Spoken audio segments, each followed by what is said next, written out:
Hi, this is Alex Moros with Keller Williams Premier Realty out of Woodbury, Minnesota, here with episode 2 of FAQ Friday. Thanks for tuning in. This week's topic is when is the best time to move, and it's a big topic. I'm only going to be able to tackle just a few minutes of it. So if you have follow-up questions on it, please feel free to comment below, reach out to me via text, email, or a phone call. I'd love to hear from you and talk a little bit more about some of the variables in when the best time to move might be. So I think in Minnesota, there's a grand perception amongst realtors, but also obviously with buyers and sellers, that there are good times of year to sell, good times of year to buy, and vice versa. And my impression is a little bit different, I find, because I do work year-round. I'm able to find deals for buyers year-round. I'm able to help sellers capitalize year-round. And it all comes down to how to strategize and what you're looking to get out of either your sale or your purchase. There's always a good time to buy or sell real estate. So I first want to tackle some of the spring market perceptions.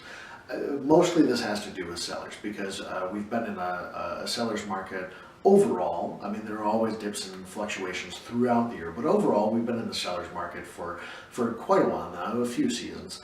And so the perception is that the spring market, that's really when real estate takes off in Minnesota. You're going to get the most for your money as a seller, and you're going to be able to, fulfill those real estate goals and dreams in a better fashion, in an easier fashion, whatever it is.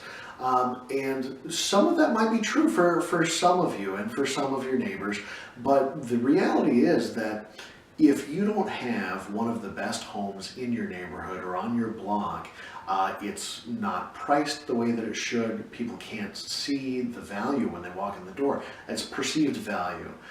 When they walk in the door, they want to say, whoa, I can get this for that price?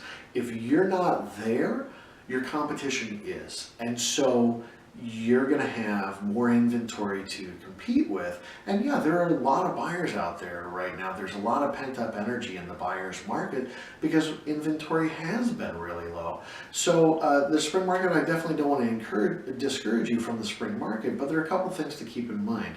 Mostly it has to do with you and how ready you are, and having a good strategic conversation with a realtor who's going to be able to help you price and time your listing to be able to maximize the money that you're taking out of it and help you smoothly move on to the next chapter. So if you are ready to put your home on the market now's a great time. It is cold outside, so there's been a little bit of damper on activity.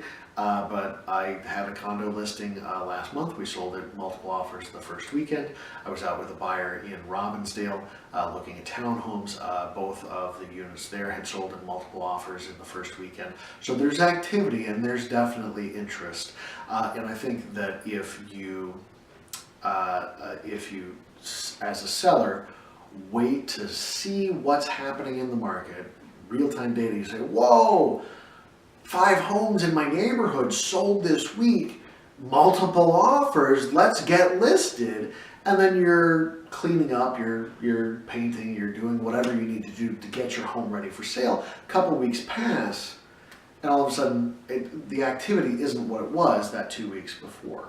So that's why it's so important to get together and talk with a realtor about real-time data, what is happening, so that you hit those crests and you hit those high points as a seller when they're happening in real time. So, because by the time you see it, in feedback through third-party sites, you're too late. So, if your home competes, if it's presented well, if it's priced well, a good time is within those little lulls throughout the year. Spring, summer, or fall, to be able to maximize your exposure and maximize the money that you're taking out of your investment. Now, as a buyer, there's a perception that the fall and winter market is the best market to get a good deal. And traditionally, on average, there's only about a 1% to 2% difference in sales price for the same home from, winter to summer. And the buyers who were beat out in multiple offers over the summer months, they're still looking. And so you still have competition, but you have less inventory. And so you're not really going to maximize that 1 to 2%. You might be able to, but it's not as much of a savings as you think it might be. So overall, there are so many different variables in real estate, way more than just, how cold it is or how nice it is outside, that talking with a realtor and strategizing about what are you personally trying to do with real estate, with making a purchase or making a sale. What are you trying to get out of it? Because that is what is going to inform you better as to what really is the best time to make a move, whether it's now, whether it's in 6 months, whether it's in a month, or whatever it is. So that's essentially it. That's essentially, what I wanted to be able to talk about. And if you are looking to either buy or sell, please talk to me. Let's figure out and strategize when is going to be the best time for you to move and to make a transition to your next place. So again, Alex Moros, Keller Williams Premier Realty out of Woodbury, Minnesota. Thanks so much for tuning in.